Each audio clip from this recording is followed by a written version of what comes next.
Going on? It's early February. You're speaking easy with the coach. Haven't been doing this too often. Just busy. Just not even really in the mood. I don't have to get into it. From early November. So getting into it a little bit. But I was thinking, as I say, from early November. When I say early November, I'm referring to the loss of Tame One. And I was listening, of course, by way of YouTube. There's a track he has called Mourn, M-O-R-N. Like, I mourn, it's M-O-U-R-N, but he spells it Mourn, M-O-R-N. If you search it on YouTube, you're going to find it. Search up Black Fox Records. One word, Black Fox, and then Records. And you'll see it. But I bring that up to speak about how when I'm listening to it, I got it and I was listening to it in the car, and it was like my ear told me I can't hear his vocals. So everybody, I don't know if you want to stop this now and go to that or whatever, listen till the end. But my ear just, when I was listening, I said, I can't even hear what he's saying. And I remember, a lot of times he would say it's like the realest that he ever wrote. And I'm like, I can't even hear what he's saying. Because whoever produced that, I'm assuming maybe they didn't mix it really well. And even the video edits are like, not good. Like, you see his mouth moving and his voice is saying something other than what his mouth is saying. So I'm saying all that to bring this up. Down in the lab, just got a drum record on. I was gonna play something. I don't really care now. But I ain't gonna lie. You see, I got strictly drums, whatever. I don't care. But all that said, homemade speaker, whatever. This is what Black 45 and I recorded Sense of Seed on. And all the other projects from Wicked Wayne to Jerry Gant, Dr. Jerry Gant. I mean, I can't even remember. My man Testament, Abstract Process down in Maryland. I mean, I recorded everything on this fossil right here. My man Ramses Ali, piece of Ramses Cash Rocker. Listen, man, I remember you had one of these, but it was black. Yours was updated. Yours better than mine. But this is an 8-track recorder with a cassette. We was killing it, Still got this flyer from Hand to Hand Combat from 98, I believe it was. That's the one, the Slice one, I think.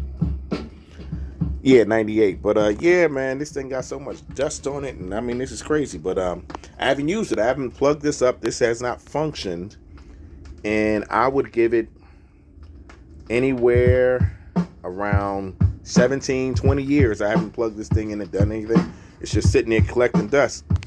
My man Gensu D would probably slap me in the back of the neck and say, I told you to keep all your equipment covered, but hey, it is what it is. I just don't have the energy and drive. But I'm saying all this to say,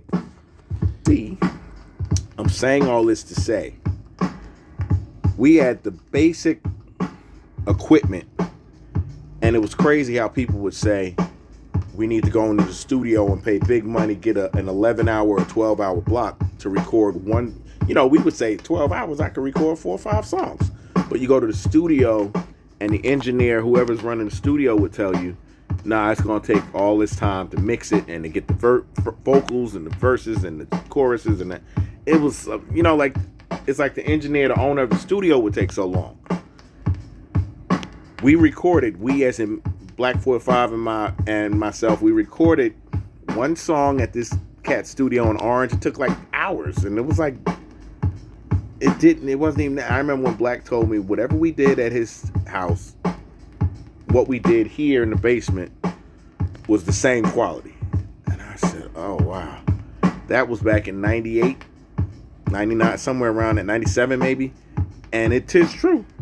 What we did, it was, I could hear it. I know my ear. I could hear it was better quality. It was clearer on his recorder.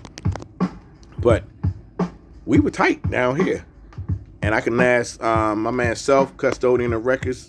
It was. He said he liked what we were doing down here just because it was real, true, and from the heart.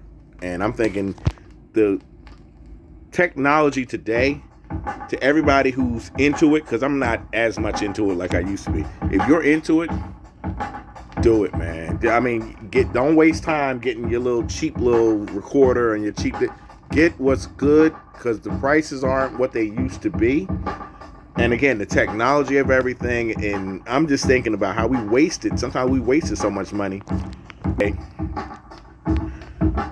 The basic turntables, wasting all this money instead of it was like, bruh, just get yourself some 12s or some 1210s. We wasted so much money getting equipment that was so-so. And nowadays, the price on some of this equipment, they don't even really have outboard gear no more. Everything is computerized, so everything is a program, everything is an app. And a lot of people, they get the apps and don't even pay for it. They give somebody like a Koopa sandwich to put an app on their computer. So if anything, the computer itself, the laptop you may record out of, that probably is the most expensive item you have to get. That and maybe some speakers.